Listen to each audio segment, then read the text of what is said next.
가장 멋진 친구. 누가복음 19장 9절 말씀. 예수께서 이르시되 오늘 구원이 이 집에 이르렀으니 이 사람도 아브라함의 자손이미로다. 아멘. 수많은 나무와 꽃들, 그리고 여러 종류의 풀들이 자라고 있는 식물원에 가본 경험이 있나요? 그곳에는 세계 여러 나라에서 자라는 특별한 나무들과 꽃이 가득해요.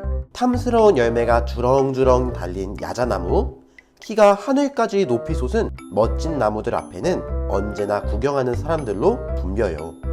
그런데 그렇게 인기를 독차지하는 꽃과 나무가 있는 반면 여기 다른 나무들의 인기가 부럽기만 한 나무도 있네요. 바로 돌무화과 나무예요. 이 나무는 이스라엘에서 아주 흔하게 볼 수 있어요. 키도 크고 잎도 무성해서 겉으로 볼 땐 그럴듯해 보이지만 열매가 너무 맛없고 떫어서 먹을 수 없는 나무랍니다. 그래서 사람들은 흔해 빠진 이 나무를 그저 쓸모없는 나무라고 생각했어요.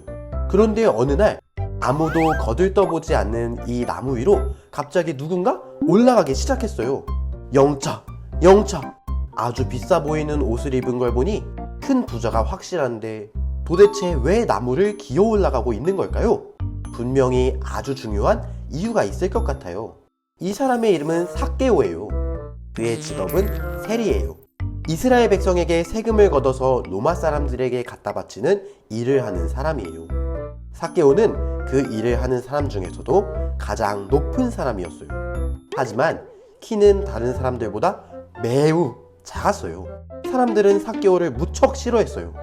같은 민족인 이스라엘 사람들의 돈을 마구 뜯어내서 로마에게 바치는 얄미운 짓을 했기 때문이에요. 다른 사람들은 가난해지는데 혼자만 점점 부자가 되는 삭개오를 보면서 사람들은 생각했어요. 삭개오처럼 욕심 많은 세리는 절대로 하나님의 구원을 받을 수 없을 거야.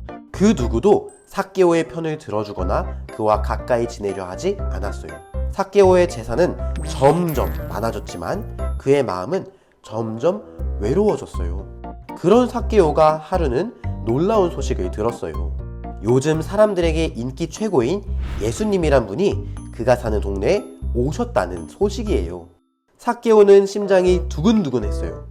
왜냐하면 예수님은 다른 사람들과 달리 세리와 죄인들과도 가깝게 지내신다는 소문을 들었기 때문이에요. 친구 한 명 없던 삭개오는 예수님을 꼭 만나고 싶었어요. 그래서 사람들이 모인 곳으로 무작정 달려갔어요. 하지만 예수님이 계신 곳에는 이미 사람들이 가득 몰려 있었고 더욱이 삭개오는 키가 작아 도저히 예수님의 모습을 볼 수 없었어요. 결국 창피함을 무릅쓰고 나무 위로 올라가기로 결심했어요. 땀을 뻘뻘 흘리며 돌무화과 나무 위로 올라갔지만 아무도 관심 갖지 않았어요. 혹시나 하는 마음에 삭개오가 이리저리 둘러보고 있는 그때 어디선가 따뜻한 목소리가 들려왔어요. 삭개오야, 어서 내려오거라. 오늘 내가 너희 집에 머물러야겠다. 삭개오는 자기 귀를 의심했어요. 예수님이 내 이름을 불러주셨어. 그리고 내 집에 오시겠다고? 설마 잘못 들은 것은 아니겠지? 삭개오는 너무나 기쁜 마음에 순식간에 나무에서 내려와 예수님을 모시고 집으로 갔어요. 사람들은 도대체 왜 죄인 삭개오의 집에 가시냐고 수군댔지만 예수님은 들은 척도 안 하고 삭개오의 집에서 즐거운 시간을 보내셨어요. 삭개오는 가슴이 터질 듯이 기뻤어요. 아무도 관심하지 않는 자기 이름을 예수님께서 먼저 불러주시고 집으로 오셔서 함께 식사까지 하시다니 정말로 예수님과 친한 친구가 된 기분이었어요. 기쁨을 견디지 못한 삭개오는 이렇게 외쳤어요.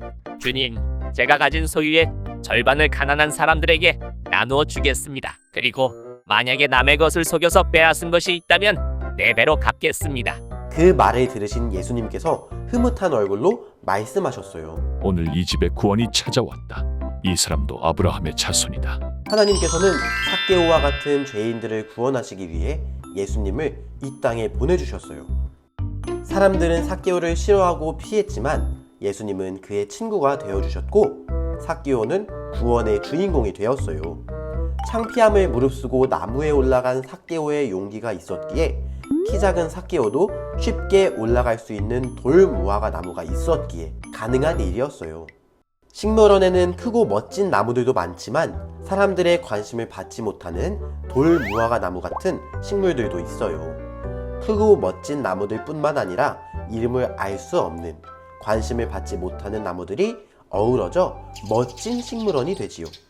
하나님 나라도 마찬가지랍니다. 하나님께서는 모세와 다윗 같은 위대한 영웅들도 부르시지만 삭개오처럼 작아서 눈에 띄지 않는 사람도 하나님의 정원에 초대하신답니다. 하나님의 정원에 들어간 사람들은 아무리 초라해 보인다 해도 모두 구원의 열매를 맺을 수 있답니다. 하나님께서는 오늘도 멋진 하나님의 정원에 우리를 초대하고 계세요. 우리 모두 그곳에서 무럭무럭 자라나 멋진 열매를 맺길 바랍니다. 함께 기도해요. 하나님, 언제나 나와 함께 하시고 늘 내 곁에서 나의 편이 되어 주셔서 감사해요. 다른 사람들에게 늘 외면당한 삭개오에게 먼저 찾아가 친구 되어 주신 예수님께서 오늘 나의 친구가 되어 주세요. 때론 부끄럽고 작아지려는 마음에 용기를 주시고 우리도 예수님처럼 관심받지 못하는 주변 사람들의 친구가 되는 큰 마음을 갖게 해주세요. 예수님의 이름으로 기도합니다. 아멘.